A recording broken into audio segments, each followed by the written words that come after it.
하이섬입니다. 이번 파리올림픽 개막식 어떻게 보셨습니까? 우리에게 용서하지 못할 실수를 범한 것은 뒤에서 다시 이야기하더라도 개막식 이벤트 자체가 개인적으로는 눈이 썩어 들어가는 것 같은 장면들이 꽤 있었는데요. 이벤트를 즐기는 취향은 각자마다 다를 수 있다고는 하지만 이게 정말 예술의 나라라고 자칭하는 프랑스가 맞나 싶을 정도로 허술하고 조악한 연출들이 눈에 띄어서 생각보다 별로였습니다. 우리 모두가 알다시피 프랑스를 상징하는 세 요소는 프랑스 혁명의 슬로건인 자유, 평등, 박애인데요. 이제 프랑스에 그런 건 없었습니다. 오직 선택적 자유와 박애가 있을 뿐이며 평등이요? 평등이라니. 프랑스는 다시는 평등을 입에 올려서는 안 되는 국가가 되었는데요.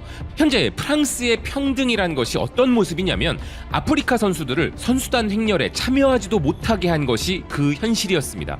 올림픽 대회 운영 수준이 얼마나 형편없는지 여실히 알 수 있는 부분이었는데요. 미국 ABC 뉴스가 전하는 AP통신의 소식통에 따르면 나이지리아 여자농구팀은 개막식 보트에 탑승을 할 수 없었다는 것입니다. 선수단이 개막식을 위해 보트 탑승지에 도착했는데 나이지리아 여자농구팀은 자리가 없다는 이유로 탑승을 거부당해 다시 선수촌으로 돌아갔고, 나이지리아의 나머지 선수들은 다른 나라의 보트에 탑승해야 했다는 것인데요.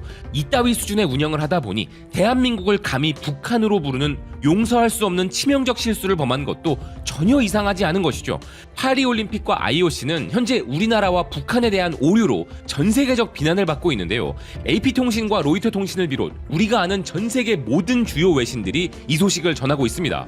이 중 스페인의 아스는 이번 올림픽에서의 또 다른 실수가 나왔고 한국과 북한을 혼란한 것에 대한 공식 사과가 이루어졌다면서 이웃 두 나라의 이름을 잘못 표기한 것은 이보다 더 나쁜 실수는 할 수 없을 수준의 최악의 실수라 지적하였는데요. 그리고 올림픽위원회 IOC가 더욱 용서가 안 되는 부분은 이번 일이 처음도 아니었다는 것입니다. 2012년 런던 올림픽 당시에도 북한 여자 축구 대표팀이 등장할 때 대한민국 국기가 등장한 사건이 있어 이미 곤욕을 치른 바 있는 IOC는 비슷한 운영 실수를 또다시 반복하면서 자신들의 무능함을 증명한 상황인 것이죠. 기사는 이에 대해 공식적으로 대한민국으로 알려진 한국은 올해 대회에 21개 종목에 걸쳐 143명의 선수가 경쟁하면서 강력한 존재감을 보이는 팀인 반면, 북한은 2016년 리우 대회 이후 처음으로 16명의 조촐한 규모의 선수단으로 참가했는데 2차 세계대전 이후 두 나라로 나뉘어진 이들에게 이는 매우 민감한 관계이므로 이러한 실수는 도움이 되지 않는다고 논평하였습니다. 뉴욕타임스와 디애슬레틱 역시도 파리올림픽 개막식에서 북한으로 소개된 한국이 타격을 입었다고 전했는데요. 허프포스트는 올림픽에서 엄청난 실수가 발생했다며 프랑스와 IOC에 대한 대회 운영의 부실함을 지적했습니다. 그래서 가디언이 전하고 있는 것처럼 런던 올림픽에 이어 또다시 나온 이번 실수에 대해 바흐 위원장이 직접 우리 정부에 공식적으로 사과를 했죠. 올림픽 공식 웹사이트에도 공식 사과 성명이 발표되었는데요. 이 성명에 의하면 토마스 바흐 위원장은 윤석열 대통령과 통화했고, 그는 이 통화에서 대한민국이 잘못 언급된 실수에 대해 진심으로 사과했다는 것이었습니다. 그리고 이 통화에서는 10m 공기소총 혼성 종목에서 대한민국의 은메달 획득에 대한 축하도 겸했다는 것입니다. 하지만 이번 파리올림픽 우리 대표팀의 금지현, 박하준 선수가 획득한 소중한 첫 은메달이 하마터면 북한이 딴 것으로 오해받게 만들 수도 있었던 이번 사건에 대해서는 재발 방지에 대한 명확한 조치가 있어야 할 것인데요. 그래도 이런 불쾌함을 한 방에 날려준 것은 대한민국이 모욕당한 저 현장에서 당당하게 금메달을 가져온 선수가 있었기 때문입니다. 그것도 다른 종목도 아닌 프랑스가 종주국인 펜싱에서 금메달을 가져왔죠. 프랑스의 심장에 비수를 꽂아 넣으며 제대로 서력을 해준 그 선수는 바로 펜싱의 자부심을 가진 서구권에서조차 괴물이라 불리는 우리 펜싱 국가대표팀의 오상욱 선수였습니다. 우리 오상욱 선수는 2019 부다페스트 세계선수권대회에서 루카 쿠라톨리와 안드라스 자트마리 등 유럽의 강자들을 연파하며 월드 챔피언에 등극한 바 있었고, 2023 아시안게임에서도 금메달을 획득했던 것에 이어 이번 대회 펜싱 남자 사브르 개인전 종목 금메달을 따면서 그랜드 슬램을 달성하게 되었는데요. 오상욱 선수는 한국 펜싱 최초로 올림픽 개인전과 단체전에서 모두 금메달을 획득한 선수가 되었습니다. 영미권 최대 커뮤니티 레딧의 펜싱 커뮤니티에서도 오상욱은 말 그대로 우승할 수 있는 모든 대회에서 다 우승하였다면서 그가 우승한 모든 대회들을 조명하고 있었습니다. 모두들 그가 역사상 최고의 펜싱 선수라며 극찬을 하고 있는 상황이었는데요. 더군다나 그가 발목과 손목에 엄청난 부상들을 극복하고 금메달을 거머쥔 것에 대하여 진정한 괴물이라는 평가들이 나오고 있었습니다. 그리고 그가 얼마나 위대한 선수인지는 오상욱 선수에게 패하여 은메달을 획득한 상대 선수를 통해 알 수 있었습니다. 올림픽 공식 웨브사이트는 튀니지 대표팀이자 펜싱 선수 가문 출신인 파레스 페르자니가 남자 사브르 결승에서 대한민국의 오상욱 선수에게 패하였지만 튀니지의 첫 메달을 가져오면서 큰 성과를 냈다 전하고 있었는데요. 하지만 흥미로운 것은 이 선수가 한 공식 인터뷰 내용이었습니다. 파르자니 선수는 자신이 패배하였지만 상대가 오상욱이기에 패배한 것을 억울해하거나 아쉽지 않다는 소감을 이야기한 것인데요.